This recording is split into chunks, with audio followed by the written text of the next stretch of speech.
avons parlé de l'exploitation des données structurées. Donc, on suppose que nous sommes à la fin de la chaîne, c'est-à-dire que nous avons pu récupérer la data, nous avons pu la modéliser, on a effectué l'intégration nécessaire, on a fait les éléments qu'il faut pour pouvoir avoir des données dans un référentiel comme il nous faut. Donc, la préparation de la data, elle est faite. Après, il faut exploiter grâce à des outils. Alors, on va parler maintenant de deux outils qui sont présents à ce niveau-là. C'est le OLTP et le OLAP. Donc, nous avons le All-Night Transaction Processing et nous avons le All-Night Analytical Processing. Nous avons deux termes ici qui se contredisent. Lesquels, à votre avis? Nous avons le OLTP et nous avons le OLAP. Quand je parle de OLTP, c'est Online Transaction Processing, ok?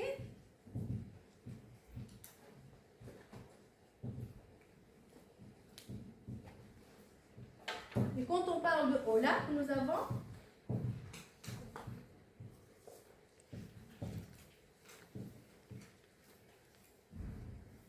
n'est-ce pas? Quels sont les deux termes qui se contredisent à ce niveau-là? Très bien. Ces deux éléments-là se rapportent à quoi? Qu'est-ce que j'ai ici? Transactionnel, ça veut dire quoi? Quand j'ai les transactions, je suis en train? Opérationnel. Oui, parfait. Donc, et quoi d'autre? Transactionnel, opérationnel, quoi d'autre?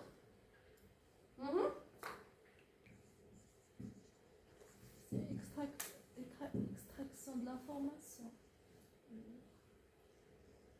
Opérationnel, quoi d'autre?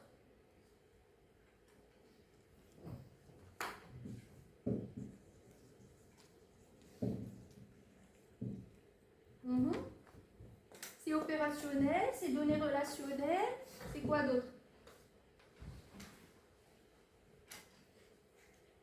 On dit un système transactionnel, un système?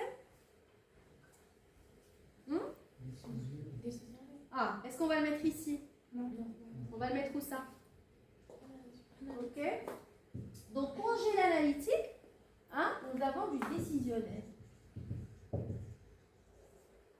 Quoi d'autre? On va se limiter à décisionnel. Ça veut dire que nous avons deux systèmes différents. Nous avons un online transaction processing. On fait un process qui va aller piocher d'une base de données des éléments pour pouvoir les analyser. Donc, est-ce qu'ici, il n'y a pas d'analyse? Il y a une analyse, mais elle est réduite à la transaction.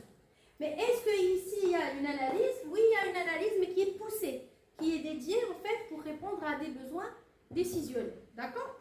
Donc, si on regarde un peu ce regroupement, vous avez des données dans une entreprise, se fait de deux manières dans un serveur. Vous pouvez avoir l'accès à des données transactionnelles grâce à cet outil, le Online Transaction Processing, et vous pouvez avoir accès à du Online Analytical Processing. C'est-à-dire ici, vous avez du transactionnel, des systèmes opérationnels, où l'OLTP, il accède directement à du relationnel, ok? À des données relationnelles. Et vous avez le Analytical System décisionnel qui va accéder à des données pour un besoin décisionnel.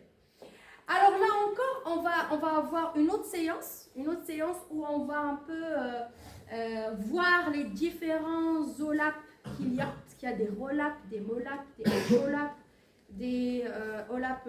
Donc, on a de l'hybridation, c'est-à-dire est-ce qu'on va faire de l'analytical décisionnel à partir du relationnel et donc on fait du multidimensionnel virtuel ou là concret.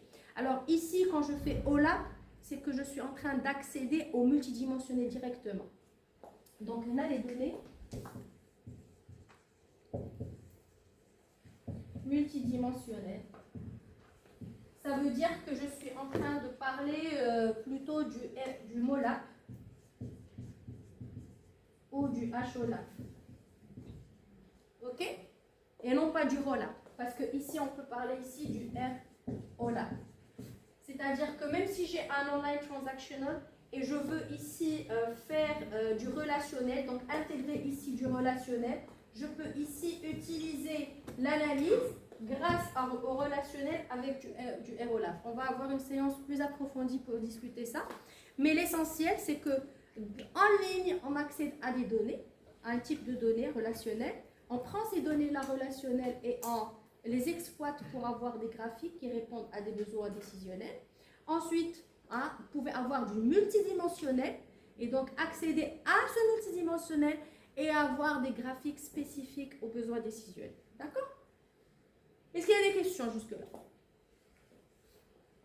L'idée, c'est d'avoir cette vue comme ça pour un peu vous situer. Vous avez les entités et les relations qui sont des composants importants pour en fait faire votre base de données.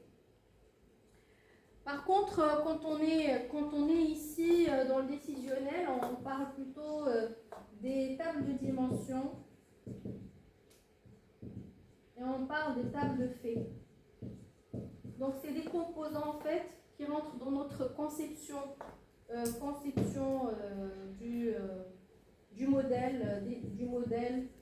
On va l'appeler modèle conceptuel, ok? On va l'enlever là, on va mettre modèle conceptuel. Ok?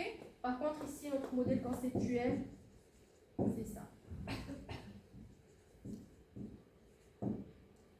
Ok?